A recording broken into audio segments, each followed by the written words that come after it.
Le traîner, mon cœur s'envole vers toi à 18h32 sur RTCI. Nous entamons notre deuxième partie consacrée à la spéléologie. Ça, il faut s'entraîner pour dire ça. Avec le doyen des spéléologues, jeunes spéléologues tunisiens, je veux dire. À chaque fois, il est là pour nous en parler. Mohsen Khammar, du club de Bizerte. C'est ça? Oui, c'est ça. On peut dire comme ça. On peut dire ça. Bon, très bien. Okay. Accompagné de Jihen Martoug et Mariam Maadi. Oui, c'est bien ça. Très bien. Et puis El Manzassis, alors, comme je l'ai dit tout à l'heure, il y a plus d'éléments féminins que masculins. Hejel Wala, Hejel Ben Othman et Zaid Nwiri, qui eux vont nous parler d'un événement qui va avoir lieu dans moins de 24 heures. Bonsoir d'abord, bienvenue à tous. Bonsoir. Bonsoir. Alors, qui va commencer par la définition de la spéléologie? Moi, je l'ai sous les yeux, mais on va quand même informer l'auditeur qui ne sait pas que d'abord ça existe, ce que c'est comme science, oui. Et puis qu'en Tunisie, on pratique cela. Oui. Alors, la spéléologie, on commence avec Jihen. Oui, c'est-à-dire la science des grottes et des cavernes. Spélios, c'est-à-dire grotte. Logos, c'est-à-dire science. Alors la spéléologie existe en Tunisie. J'apprends des choses à mon âge. Oui, c'est l'étude des cavernes et des grottes qui sont creusées naturellement à partir de l'infiltration de l'eau dans les interstices du calcaire qui existent en Tunisie aussi et autour de nos massifs. C'est un pays oui, mais le karst existe en Tunisie, au nord et au centre. Donc on trouve plusieurs grottes et Monsieur Mohsen Khammar va vous il les connaît une par une. Oui, l'historique du club de spéléologie de Bizerte et l'historique de la spéléologie et nos en Tunisie, cavernes, oui. Très loin, il y a très longtemps dans le temps, pardon. Il faut pas oublier aussi que la spéléologie. À la radio, il y a un micro. Il n'y a pas de corde, donc il faut parler au micro. Ok. Voilà. Il faut pas oublier aussi que la spéléologie est un sport aussi. Hein. Elle est connue sous son aspect sportif que scientifique. Il y a beaucoup plus de spéléologues qui le pratiquent de manière sportive. Voilà, exactement, que scientifique. Ouais. Voilà. Les grottes, ça existe beaucoup en Tunisie. On vient, la plus belle peut-être à Ain Thab qui se trouve au Jbal Salj. C'est une rivière souterraine de développement de 3200 mètres à peu près, avec les fistuleuses les deuxièmes les plus longues du monde. Les fistuleuses, ce sont des stalactites très fines qui descendent comme ça. Moi, je les appelle les aiguilles. Voilà, les aiguilles. C'est comme des aiguilles. Voilà, comme des aiguilles. Oui. Voilà. Il y a une deuxième grotte, c'est la grotte de la mine. De la mine, oui. Voilà, qui se trouve où? À Jbal Salj aussi. Oui. Je profite de l'occasion pour féliciter nos amis Zagouani qui ont découvert sa deuxième entrée naturelle. Et maintenant, elle fait... Il n'y a pas longtemps? Il n'y a pas longtemps, oui. Et elle était 3000 mètres, maintenant elle fait plus de 4200 mètres, ça veut dire que les Zagouanis ont découvert 1200 mètres encore de plus. Donc c'est une grande grotte très magnifique, ça très ne rend pas jaloux? Ça nous pousse à travailler encore. En tant que Khammar, hein, je parle. Non. Ça encourage. Ça encourage, ça nous félicite et je veux dire que, et là on va parler du congrès, depuis 2009, donc la spéléologie se développe de plus en plus en Tunisie. On fait des découvertes, on fait d'autres clubs qui... Pourquoi avant les Tunisiens ne connaissaient pas ce sport, ne connaissaient pas cette science? On connaît cette science et cette discipline depuis 1977. Hein, donc c'est le premier club à la Maison de Jeunes de Bizerte. Mais le club, il n'a pas pratiqué la spéléologie à fond. Donc il y a des grottes qu'on a visitées, qu'on a revisitées, on a fait quelques sport. Voilà.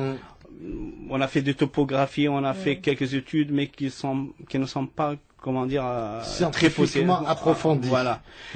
Mais depuis 2000 avec la création du club de spéléologie à la faculté des sciences de Bizerte, là, on peut dire qu'on pense sérieusement à développer l'aspect scientifique, géologique. Voilà. Et de là, on a pensé à vulgariser encore la spéléologie. Donc, nous avons pu, je veux pas dire créer le club de Zagouan, mais on a contribué à relancer le club de Zagouan en 1994. Ça. Et maintenant, nous avons plus de clubs. Il y a As Seliana, à Sfax. Je salue nos amis là, les ingénieurs géologues du Sfax, Zach Cameron et tout, qui sont les nouveaux qu'on voit sur. Et comment est-ce que vous connaissez tout ce réseau-là? C'est grâce maintenant à ces nouveaux outils d'internet, Facebook, etc. Voilà, ça facilite beaucoup, mais surtout le congrès. Le premier congrès le premier congrès de scientifique 2009, qui a eu lieu on a invité pratiquement en 2009. C'était le premier congrès scientifique à Bizerte. On en a parlé ici même, d'ailleurs. On a parlé ici même, oui. C'est notre 4e édition maintenant, et c'est toujours. Vous allez vous pousser à descendre dans les caves et cavernes. Ouais, ils sont déjà descendus. Voilà. Je vous avertis, je le ferai pas, hein, parce que On va voir. je suis claustrophobe. Tout le monde l'ont dit à la première fois, mais après c'est. Non. Mais c'est magnifique ce que vous n'allez pas regretter. Vous n'allez pas me convaincre. Vous vouloir changer pour. Comment? Il faut le vouloir. Il faut vouloir changer. Il faut vouloir. J'irai à votre bureau à Almanza 6, mais pas dans une cave. Ouais. La spéléologie, oui. Sérieusement, depuis 2009. Donc 2009, qu'est-ce qu'on a fait au juste? On a invité pratiquement tous les jeunes des maisons de jeunes de la Tunisie. Sfax, Seliana, Kef, Jandouba, pratiquement tout. Et de là, nous avons pu vulgariser la spéléologie. Et là, on a pu lancer d'autres clubs, à Sfax, à Mazelkem, l'exemple, à Monastir. Maintenant, on vise 2 autres clubs, à Mjezelbeb et Beja. Et là, il y a de la recherche à faire. La recherche aussi, le groupe de Zagouan qui est restructuré, qui est un groupe magnifique, qui font de travail excellent aussi. En tout cas, s'ils nous écoutent, ils peuvent vraiment intervenir. Hein. Ouais. Aussi, à Bizerte, maintenant, nous avons une association, 2 autres clubs. Oui. Les sorties spéléologiques en Tunisie, maintenant, c'est par mois, et nous avons peut-être des centaines de jeunes qui vont sous terre par mois. Hein. Parfois deux. Le club de Mazassis, nous avons une sortie mensuelle. Hein. Il y a des grottes dans la région de l'Ariana. Non, mais on fait. À Nahli, par exemple. On a fait un entraînement sur site naturel. Pardon, oui. Comment? On a fait déjà un entraînement sur site naturel à Nahli il y a un an et demi à peu près. Mais bon, il n'y a pas de grotte. Mais Nahli n'est pas riche en karst, c'est pour cela. Oui. Comment, pardon? Il n'est pas riche en roches calcaires. Ah, d'accord. La roche calcaire, c'est dans laquelle se forment les grottes. C'est pour cela. Vous allez prendre le micro, oui. Oui. Donc, comme elle a dit Jihen, la roche calcaire, c'est elle dans laquelle se forment les grottes plutôt. Donc, on fait les entraînements au sein de Mazassis et on pratique les techniques de... Moi, comment vous faites des entraînements comme ça? Entraînement technique de progression sur corps. Ouais, j'avais envie de parler. Quand il s'agit d'une Mazassis, oui. Bon, je la laisse parce qu'elle a envie de parler, justement. Vas-y, pour ce qui est... voilà. Parce qu'il y a l'autre aussi qui est là. Pour ce qui est de l'entraînement, c'est un entraînement, une initiation à l'utilisation du matériel de spéléologie, le harnais, le système de montée, de descente, la technique de progression sur corde, montée, descente. Il y a beaucoup de techniques, donc c'est ce qu'on fait. Voilà. Mais enfin, quand vous faites comme ça sur un truc plein, c'est pas comme sur le terrain. Bien sûr. Oui, mais pour cela, on organise des sorties. Il y a l'autre qui répond. Donc, pour tout ce qui est entraînement sur site naturel, on organise des sorties mensuelles. On visite des grottes. Le micro. All over. Tu vas me regarder, partout, tu prends le micro d'accord. Partout en Tunisie. Donc, pour mettre en pratique. Oui, c'est ça. Pour pratiquer réellement et naturellement la spéléologie. Notre passion commune. Zayd, tu appuies ça, comme ça au moins tu as une parole entre ces deux. Bon, je peux pas tiendre moi pour dire quelque chose, mais est-ce qu'elle a dit Hajar Walhay, Hajar Ben Othman. Donc c'est ça au Mazassis ce qu'on fait. Donc on fait les entraînements, tout ce qui est théorique au sein du centre culturel sportif de la jeunesse de Mazassis, et on fait la pratique sur des sites naturels comme les entraînements techniques de ascension sur corde ou la descente comme Nahli, et on pratique la spéléologie surtout dans les grottes. Donc on a plusieurs grottes en Tunisie, comme Nefza Beja, Tastoura Beja ici, Eshkela Bizert, la Bizertine, grotte de la mine Ain Dhab à Célienne, les gouffres de Massif Zarouane. Justement les 4 fous Est-ce que vous êtes encadré par des spécialistes? Est-ce que vous-même vous êtes des spécialistes de la spéléologie? Bon, je suis le moniteur du club. Ah d'accord. Voilà. Bon, mais il y a Si Mohsen et Si Adel Hachani qui m'ont appris la spéléo, bien sûr. Qui supervise? Bah justement, Si Mohsen il supervise un dimanche par mois, donc il peut pas être partout, sauf si vous le clonez. Bah justement. On essaie de le consacrer à Mazassis, mais on peut pas.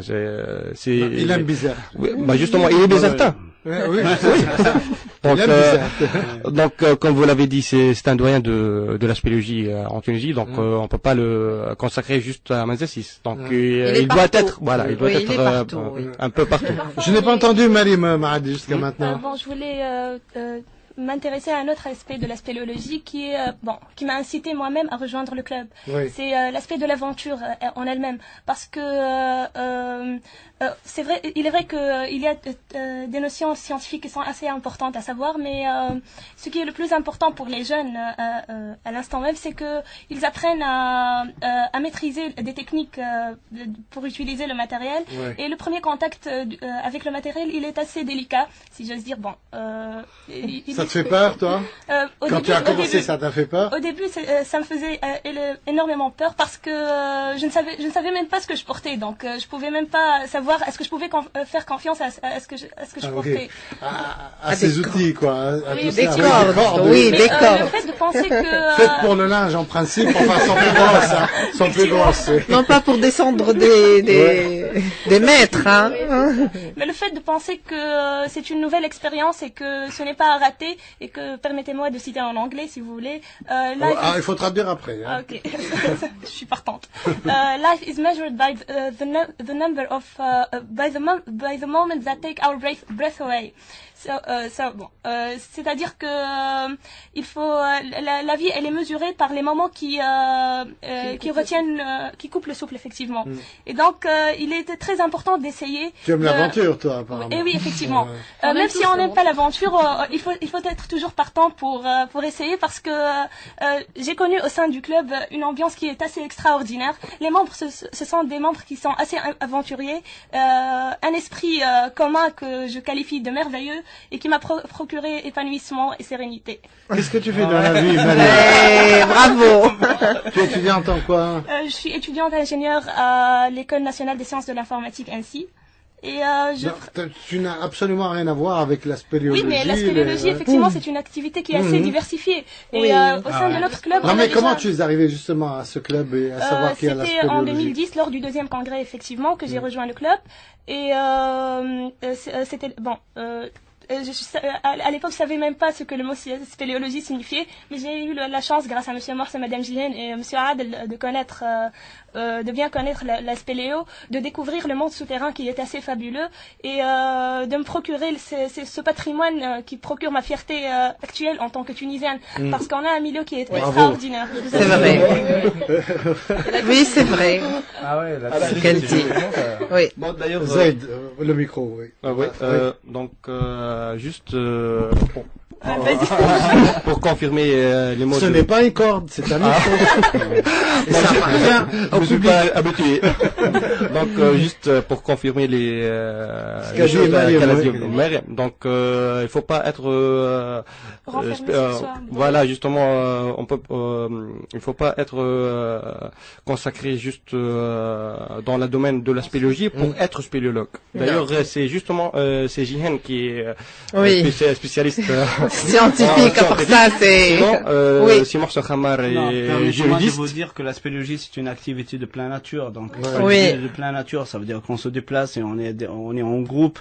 Donc, si on n'a pas une ambiance conviviale et tout ça, donc il faut accepter l'autre tel qu'il est, il faut aider, s'entraider, tout ça. Surtout il y a le risque. Il faut pas oublier que la spéléologie c'est un sport de risque. Donc exemple, le port de casque, c'est obligatoire sur site. Exemple, Oui. il faut pas oublier que il y a On oublie le moindre faille, toute différence. voilà. Comme je vous l'avais dit, Monsieur Marshall est un juriste. Mariam est une future ingénieure de l'informatique. Hezbollah est une génie en logiciel.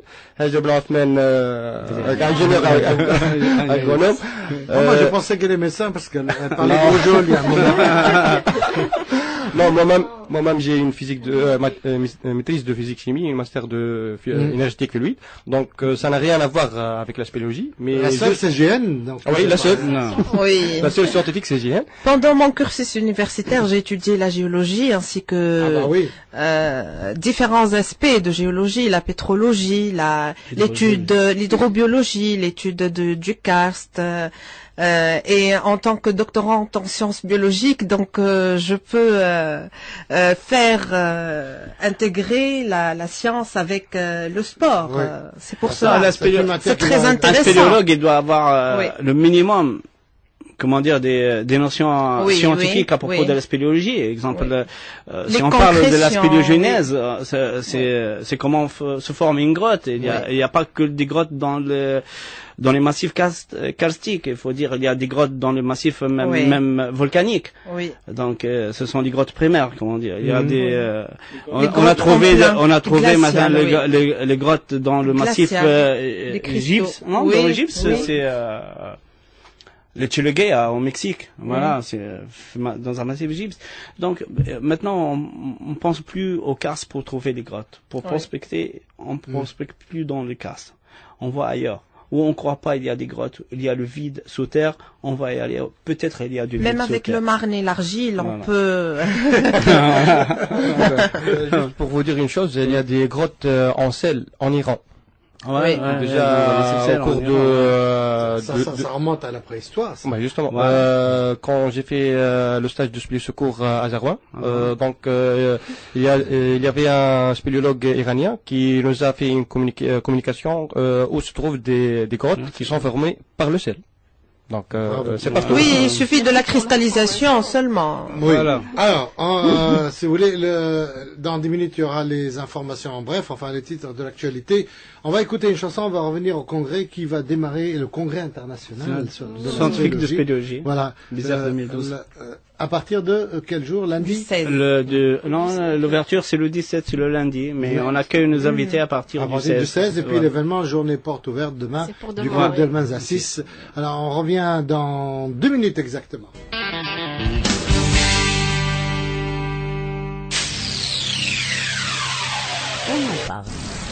Hugo Frey, c'était elle descend de la montagne. Et dans 7 minutes, il sera 19h. Nous parlons spéléologie. Et puis nous allons parler tout de suite avec Marcel Khamar, Jehan Matoug, de ce congrès international scientifique de la spéléologie qui va se tenir à partir du lundi. Où exactement d'abord? Avec quelle participation? Voilà, nous sommes au 4e édition du congrès scientifique international de spéléologie, Bizerte 2012, qui se tiendra à la maison de jeunes de Bizerte. Elle est organisée par la faculté de sciences de Bizerte, le club de spéléologie de la maison de jeunes de Bizerte et l'association Gentian Stéréo. Donc, ce sont les 3 organisateurs. Nos invités sont, comme d'habitude, nous avons nos amis les Marocains, c'est le club de spéléologie d'Agadir et l'association marocaine de spéléologie. Aussi nos amis les Algériens, nous avons l'association de spéléologie et sport de montagne de Bjeya. Et la nouveauté, c'est nous avons un ami de la Libye. C'est un universitaire, un géologue qui est intéressé par la spéléologie. Et qui va participer avec nous. Donc les pays de Maghreb, de Grand Maghreb sont présentes. Nos amis les Français, Belges et Espagnols, ça tombe exactement avec la fin d'année. Ils s'excusent de ne pas pouvoir venir. La fin de l'année, hein. Ouais. Noël, c'est la semaine d'après. Mais c'est pas facile. Ils ont peur de venir. Pourtant, Mais ils non, étaient non, présents ils étaient les 3 Les dernières autres années. voilà. Donc, Je me rappelle puisque oui, ils oui, sont oui. venus ici. Voilà. Oui. Donc, nous avons 2 jours à Bizerte. Au fait, il y a le lundi et le mardi, donc le 17 et le 18, des communications. La matinée, c'est Des communications scientifiques. Des communications scientifiques avec une petite visite quand même de la vie. Nous avons projeté la projection d'un film de spéléologie de protection tunisienne, 100% tunisienne. Je le laisse. C'est Zaid qui l'a fait. Zaid. Non, c'est pas Zaid, c'est le réalisateur Hassan Al-Amri. Elle est sélectionnée Cannes 2012, mais je laisse les autres parler de ce film, extraordinaire aussi. Le mercredi, jeudi, vendredi, elle est consacrée au travail sur terrain. Donc, nous avons programmé 3 visites de grottes. C'est la grotte Ain Dhab, la plus belle de la Tunisie. On n'y manque pas cette La année. fierté de Zarouane, Ouais, maintenant. non, la fierté de Céliana. Pardon, de Céliana. Céliana. Il y a le grotte de Jaffa et Bir Dhab. Donc, nous avons... Excusez-moi, qui donne les noms, justement, ces noms à ces Non, grottes? ce Est-ce sont- que ça a toujours existé dans la Non. mémoire des Tunisiens ou alors c'est vous qui... Non. Nous avons... On maintient toujours les noms de la région Mhm. que donnent les gens à une grotte. Oui. Ouais. Parce que ça facilite aux autres spéléologues de se renseigner Mhm. et de la trouver. Ouais. Si tu C'est une inventes, traçabilité, on voilà, va dire. donc, Voilà. si tu inventes un nom, Mm. mais tu reviens après 4 ans, 5 ans, tu demandes où se trouve cette grotte, personne ne la connaît. Mhm. Il faut toujours garder le nom Voilà, que... c'est ça. Il faut l'avoir. Seulement les grottes de la Bizertine. Ah, Il se situe à Ezouéouda, mais notre club a nommé ces grottes de la Bizertine vu que les concrétions sont de petite taille. Donc on a attribué Bizertine. Donc seulement dans la C'est région un de des raisons où Ezouéouda. Donc, ça concerne Oui, beaucoup de parce grottes. que les concrétions, pour se former, il faut des milliers d'années. Donc, c'est pour cela qu'ils sont miniaturisés, disons. Des Mais il faut dire concrétions que petites. Donc moi, ça ne peut pas passer par là. Ah. Non, pas sur le dos. Non, il faut dire que ces grottes-là, les gens qui habitent aux alentours n'ont pas donné un vrai nom. ouais. Un nom, hein, Oui. mais la région, c'est la région Vuelda. Mhm. Donc, mais Moi, j'en est en train de s'éparpiller lors des informations approches. Alors, il y a des congressistes qui viennent ouais. Oui. du Maghreb d'abord, Du Maghreb, oui. et puis Et des Tunisiens aussi, bien sûr. Oui, bien sûr. Et La de Tunisie n'est l'Algérie. pas toute seule. hein. Voilà, De des l'Algérie, Tunisiens, des universitaires tunisiens. Ils vont aborder des thèmes qu'on a fixés lors de la préparation du congrès. Donc, on a les thèmes suivants, disons, la spéléosecours, la biospéléologie, la paléontologie. Il y a des géologues en Tunisie qui étudient la paléontologie dans ces grottes. Il y a aussi l'étude karstique, géomorphologique et des thèmes un peu spécifiques aux géologues pour effectuer des communications orales et des présentations. Et le public peut y participer, assister. Oui, bien ouais. sûr. C'est Lors des ouvert communications, à c'est ouvert et c'est à gratuit tout pour le tout le monde. monde. Oui. Pour les communications, hein. Oui, oui. Ok. Oui, Mais les les communications. sorties, ce sont cette année, on a prévu que les spéléologues peuvent participer à la deuxième partie du congrès, ça veut dire les visites des grottes. Mhm. Parce que c'est difficile C'est un peu difficile d'en manipuler le matériel et Bien tout. sûr. Vous n'avez pas le sauf temps de vous si, occuper de tout le monde, voilà, de descendre. oui, oui. oui. Voilà. Oui, ça prend du temps aussi. Non, en 2009, on se rappelle très bien, on a invité tout le monde. Oui, oui. Mais c'était très dur. Ouais, c'était très dur, mais l'objectif c'était de vulgariser la spéléologie. Maintenant, on pense plus à vulgariser la spéléologie. Encore Découverte. plus, c'est les découvertes, prospection et faire un travail de fond de la spéléologie. Ça veut dire il faut pousser encore les recherches scientifiques, pousser les spéléologues à se bien s'entraîner, bien se former sur le plan technique, et c'est ça. On va y revenir juste après les titres de l'actualité, si vous voulez bien, pour une deuxième et dernière partie. On va parler de la journée porte ouverte qui aura lieu demain à Almanza 6. Et si vous avez un dernier mot, mais juste après avoir laissé la place à l'ami Samir Ranouchi qui est déjà là pour les titres de son journal de 19h30. Alors à tout à l'heure. Viens sur la montagne, Marie Laforêt, 19h04. Nous poursuivons avec nos invités spécialistes de la spéléologie du club de Bizerte, Madame Jeanne Martoug et Mademoiselle Mariem Maadi qui s'y plaît d'ailleurs, il faut le dire. Mohsen Khamar, le doyen, puis del Manzassis, Hejr Walha, Hejr Ben Othman et Zaid Nouiri, le Manzassis qui organise une journée porte ouverte. Il s'agit de quoi exactement? Qui va m'en parler? Les deux Hejr, allez, qui prend le micro? Allez, voilà. Donc, on va commencer par... Ah bon, ça change. Donc, la journée du 16 décembre à Manzassis, c'est une journée... 15, pardon. Donc, c'est une journée porte ouverte au grand public. C'est une journée, on va profiter pour... Elle commence à quelle heure? 9 heures. On va profiter pour le grand public, pour vulgariser tout ce qui est spéléologie, le monde spéléologique. Et le thème général, c'est le développement rural. Donc, on va parler d'un projet qui s'appelle le développement rural. L'apport de la spéléologie au développement rural. Ça sera notre thème. Il faut l'expliquer à messieurs les ministres, ça, qui sont dans leur bureau. Voilà. Oui. Alors, Hejr Walha maintenant. Voilà. Donc, parce que tout le monde sait, les grottes, ce n'est pas dans les villes. Ça c'est sûr. C'est dans le milieu rural. Donc, quoique dans les palais, il y a des grottes qui sont pleines d'or. Oui. Et c'est dans une montagne, il y a Sidi Bou Saïd aussi. Ali Baba. Voilà. Donc, le but, c'est... là, maintenant, il y a un nouveau terme, l'écotourisme. Et la spéléologie, ça fait partie de l'écotourisme. Donc, en développant le côté écotourisme à travers la spéléologie, on pourra aider les habitants... à développer d'autres infrastructures et d'autres domaines. Voilà. Donc, en visitant les grottes, nous avons souvent... On interagit souvent avec les habitants de la région. Oui, vous introduisez une dynamique spéciale dans ces cas-là. Ouais. Voilà. Et surtout, on a souvent besoin, par exemple, dans la grotte de Joumine, il y a plusieurs habitants juste à côté de la grotte. Donc souvent, on interagit avec eux. Ils nous donnent, par exemple, ils font le pain, le tabouna. On nous vend ça aussi.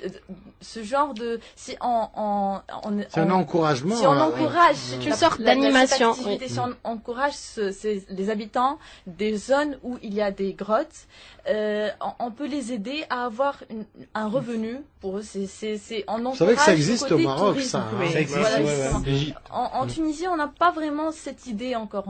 Oui, mais parce que tout ce qui est écotourisme n'était pas, c'est pas encore encouragé, et au c'est pas contraire reconnu. même.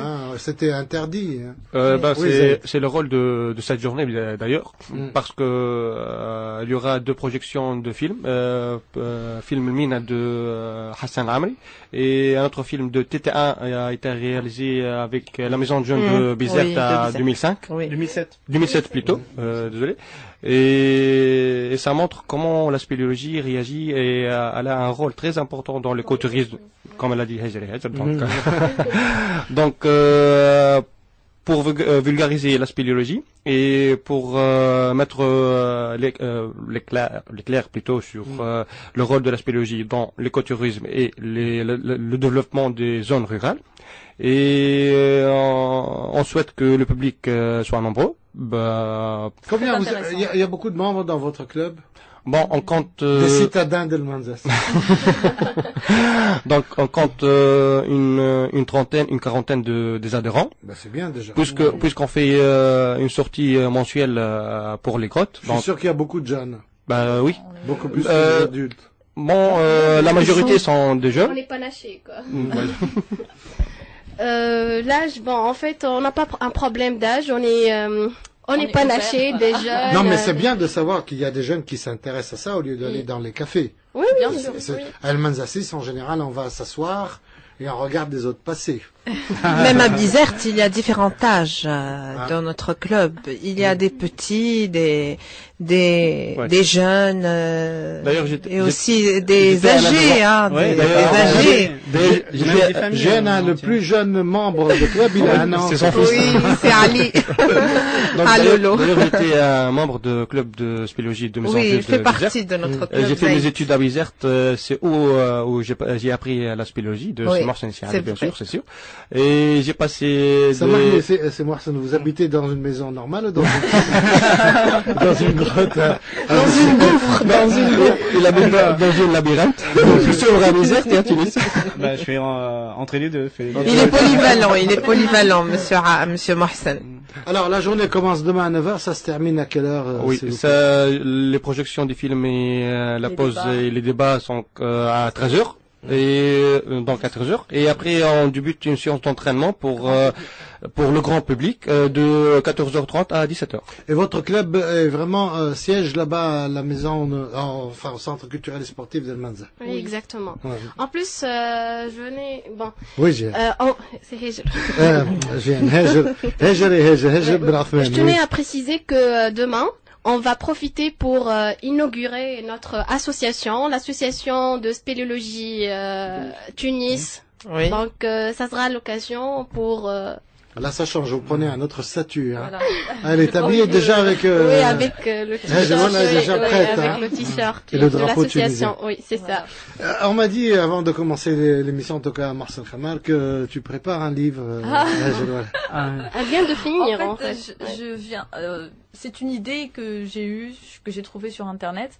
Et je suis encore en train d'essayer de voir ce que ça va donner. C'est pas évident de l'appliquer en Tunisie. C'est quel thème? Bon, le livre, c'est la prospérité en 8 piliers. C'est une traduction du livre 8 Pillars of Prosperity de James Allen. C'est un écrivain, philosophe du XXe siècle. Donc, j'ai trouvé une idée. C'est pas loin le 20e. sinon, Marcel et moi, on va se sentir très mieux. Non, mais il est décédé au début du XXe siècle. Ouais. C'est que dans son livre et dans le domaine public. Et c'est une idée de vendre des livres électroniques sur Amazon. Je suis en train encore de... Oui, mais ça tourne au cours de quel thème exactement? Moi, je suis intéressée au développement personnel. Donc, je choisis ce genre de thème, ce genre de sujet pour les livres. C'est-à-dire qu'avant de parler avec moi, tu le développes d'abord, Voilà. tu fais le script et après Non, tu fais... il est mis en vente sur Ah, tu l'as mis en Amazon. Faut pas. Non, pour la journée de demain, dans les assises, ils ont oublié de dire qu'il y a 2 communications et ils sont programmées. Je crois c'est Mokhtar Zeribi et Moaz Mansoura, représentant de l'Office du Monde. C'est intéressant de voir l'expérience de l'association de spéléologie de Céliana, qu'ils ont fait, Trois circuits touristiques. 3 circuits éco-touristiques avec visite de grottes et en collaboration avec une association allemande, je crois. C'est très intéressant de voir l'expérience.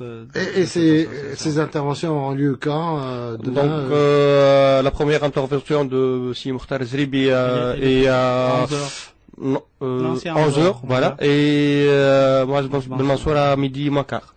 Donc, après, il y aura un débat pour les communiquer et les films. Et comme on l'a dit, à 13h, la clôture de la première séance et à 14h, c'est le début des entraînements. Je veux juste ajouter un petit détail par rapport à la spéléologie pour l'écotourisme. Nous avons été invités à la journée à Boufisha le tourisme tertiaire. Non, alternatif. Alternatif, pardon.